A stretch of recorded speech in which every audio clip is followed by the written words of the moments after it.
ఇమీడియట్‌గా మూవ్ చేశారు అనేది.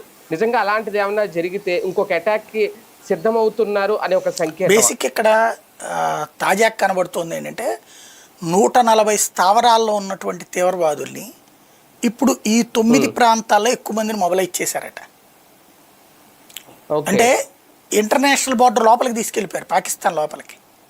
పీఓజేకలు అటుమూలకి తీసుకెళ్ళిపోయారు, మనం దగ్గరలో ఉన్న దాని దగ్గరికి వెళ్తాం కదా అని. అదంతా మనం ఫాలోఅప్ చేస్తూ ఉన్నది మన ఇంటెలిజెన్స్ వింగ్, చూసుకొట్టారు ఇప్పుడు. కాబట్టి వాడి వ్యూహం వాడికి ఉంటుంది, మన వ్యూహం మనకు ఉంటుంది. యుద్ధంలో ఎదురు దెబ్బకు కూడా సిద్ధంగా ఉండాలి. స్థావరాలు అయితే ఎల్ఓసికి దగ్గరలోనే ఉన్నాయి అనేది ఇందాక ఖచ్చితంగా ఎల్ఓసి లోపల ఉన్నాయి, ఎల్ఓసి బయట ఉన్నాయి. 9 కిలోమీటర్స్ కి ఎల్ఓసి అంటే ఏంటి? ఇక్కడ పిఓజేకే వేరు, ఎల్ఓసి వేరు. లైన్ ఆఫ్ యాక్చువల్ కంట్రోల్ అది ఇంటర్నేషనల్ బార్డర్ లోపల, అంతర్జాతీయ సరిహద్దు లోపల. అంతర్జాతీయ సరిహద్దు లోపల కూడా కొట్టాం మనం.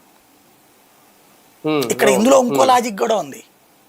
వాళ్ళు అంటున్న ఎల్ఓసిలో చిన్న గీత ఉంది, చిన్న టాక్టిక్స్ అనమాట. పాకిస్తాన్ చెప్పుకోలేక ఒప్పుకోలేక సస్తోంది. మనం పిఓజేకేలో నుంచి అటాక్ చేసామనుకోండి, వాడు ఏమన్నాడు? 9 కిలోమీటర్ల దూరంలో అంటున్నాడు. పిఓజేకేలో నుంచి 9 కిలోమీటర్లు అంటే చూడండి, ఇక్కడ నుంచి 150 కిలోమీటర్లు అవుతుంది అనమాట. అది పిఓ